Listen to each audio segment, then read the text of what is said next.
So you probably have heard about this, whether you're in California or not.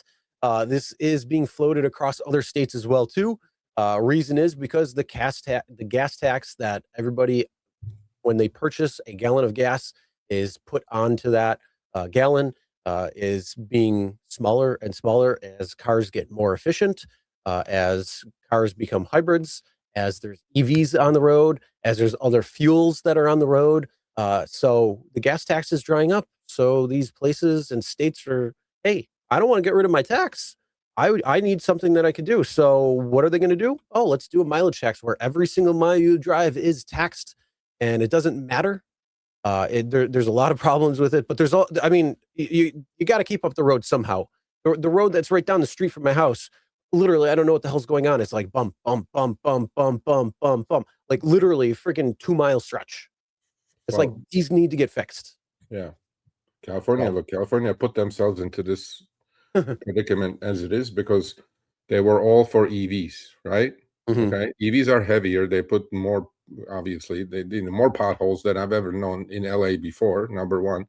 Number two, due to the proliferation of EVs in California, right? So not too many people are buying gas, or millions of people are not buying gas because they're driving EVs. So the gas tax is diminishing, right? And now they go like, wait a minute, we can't fix our roads. So I'm like, bro, your roads have been shit for a decade. It has nothing to do with EVs. You just got taken the money and not doing with it.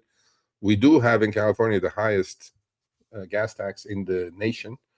68 cents a gallon out of what we pay, it goes to that.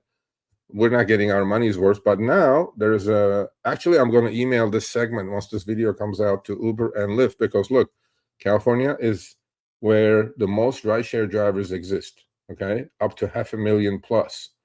So this is a huge issue. And this, by the way, bill is called, I think it's called AB 1142, did not mention anything about rideshare drivers, because as we know, look at Levi. He drove 151,000 miles in 2 years. The guy I talked to today drove 83,000 miles in a single year. Full-time drivers drive 5,000, 6,000, 7,000 miles a month. Well, who's going to pay for that? Do you think Uber is going to pay for that? Absolutely not. So, and if these knuckleheads, if this goes through the Senate, so the only thing that has to happen now, Chris, for this to happen is Senate. If it goes through the Senate, the Republicans are objecting it, which is totally, I'm with that, by the way. And so now we have 6 to 9 more cents on top of the 68 cents. My concern with this is, how do they keep track? Obviously, when you get an oil change, they send you the number, they send your odometer number, because they're all connected now. DMV and everybody else is connected now. Or when you go to renew your,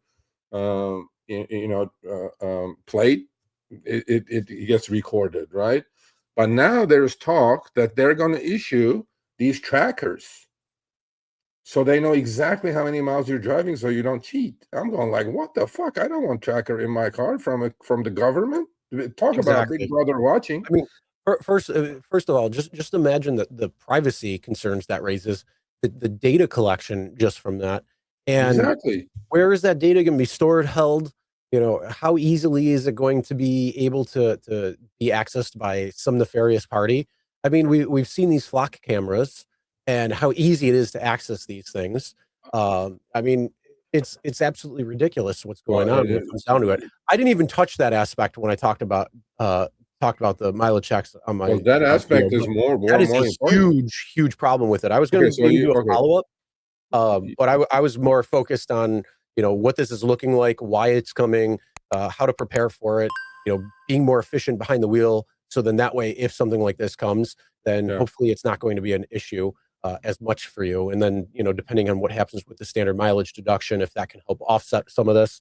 But either way, when it comes down to it, the tracking aspect of it is absolutely horrendous.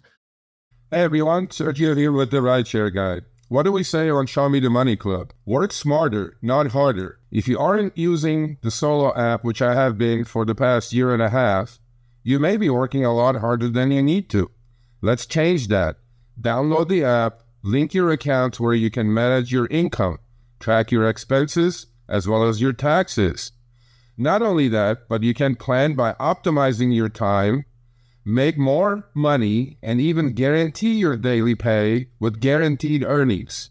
Download the Solo app today. Begin to work smarter, not harder. Link is in the description. Let's get back to it. I think the easiest thing that should allow people to still be able to do what they need to do whenever is you look at the miles when you have an inspection. You have an inspection every year. Well, not every state, but I know New York does, and I know of several other states. And that's what they do. You log your inspection at that point with the miles, and then you log the next year. And obviously, when it comes to like the Carfax reports and all that stuff, when they gather the information, as well as your state gathers the information at the DMV, they see, oh, you got your oil changed here, or you got your miles or your tires done here, and all the miles will, kind of confirm that. Having a GPS tracker in my car, absolutely not.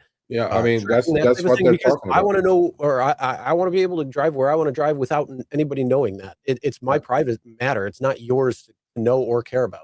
Well, that issue is as big an issue as anything else, the privacy part. The other thing is like they're going to know what restaurants you go to, what bars you go to. If you go to church, and in California, if you go to church, you're not a good guy. All I'm saying is there is a lot of, worms in this can, and I definitely don't want 6 to 9 more cents on top of what I'm paying. FYI, this also includes EVs, Chris. So if you're driving an EV, you're not paying the gas tax, but you're going to pay the mileage tax. So you're not safe. My concern is I'm going to send it to Uber, my contacts, and Lyft. I go, what? First of all, Uber and Lyft should be lobbying heavily against this bill. What you would think, right? You would think. What is it? Well, for their bottom line, what does it matter? They're not paying for it. No, they're just going to say, "Oh, it's a driver expense." Yeah, no, I think that's exactly they what should I talked about. Like we've seen this. The only time they've actually offset was when gas prices went absolutely insane a couple of years ago, and they had that additional subcharge that they actually gave to drivers when it came to each ride. But the reality is, when gas prices went down, but the fluctuation, it doesn't matter. The algo is not built to look at what is the driver's cost. It looks at two things. How much can I charge the rider for this? And how much can I squeeze the driver? And they collect the gap. There's nothing else that algorithm does except for those things. So they don't give a shit about what our costs are. They don't care about insurance or maintenance costs rising. They don't care if you're paying a gas tax or have to pay a mileage tax.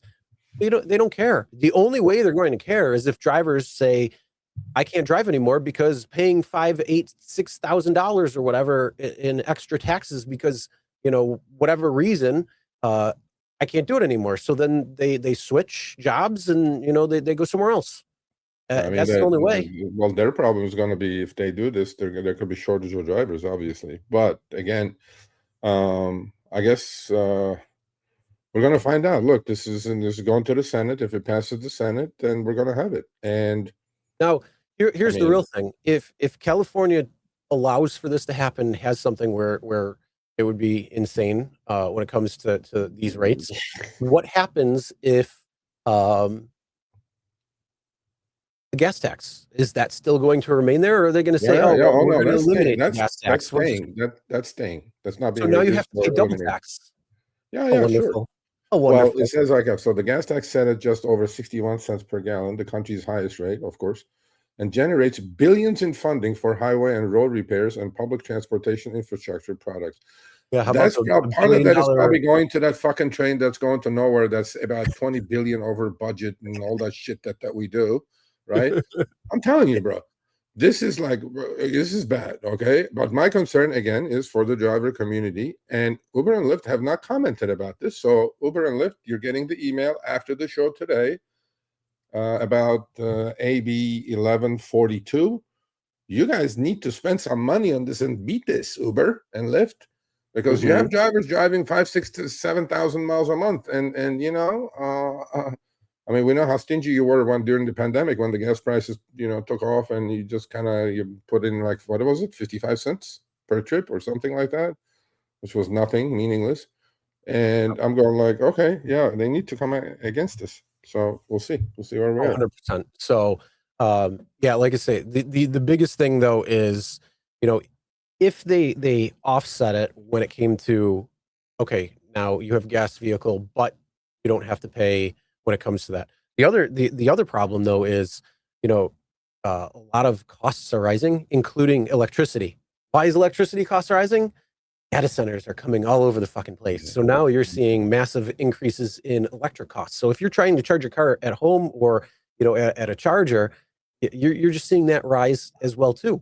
And the electric grid does not have enough to be able to handle all that right now. So, no matter what, everybody's getting screwed. Whether you're a ICE owner, whether you're an EV owner, it doesn't matter. You're just getting screwed no matter where you go because everything's just going up ridiculously. Yeah, we'll see. We'll keep you guys posted on this. But if you're a rideshare driver in California, be on the lookout. Yep, be careful. And then voice your concerns. That's the best thing. Definitely. Voice Definitely. your Call your senator. Call your city council, call your house members, call your senator. Just say, hey, I'm against this because look, this is nonsense. Okay. I mean, we're living probably the most expensive state in the union, and we don't need any more of that. So I mean, I would have understood if they say, okay, no more gas tax, and then we're just going to do this. I'm like, okay, fine. Yeah, that's not a problem as much, but the problem is what they're going to end up doing is, we're gonna raise it. So it's going to start at, let's say, 2.5. Well, in your case, maybe 6 cents, and then we're going to raise it to 6.5 next year, and then we got to raise it to 7.5 cents the following year. Oh, now we got to raise it to 9 cents. Over the next couple of years or whatever it is. So it's only going to progressively get more and more and more. Yeah, I agree. All right. Thanks for watching. That short little clip was from our live stream, Show Me the Money Club with Sergio and myself, Tuesdays, 6 p.m. Eastern, 3 p.m. Pacific. Make sure you subscribe, turn on all notifications so you get notified when we go live, as well as all of our awesome content. Make sure to check out this video right here, which will take you to the entire live stream, or check out this video right there. All right, drive smart, everyone.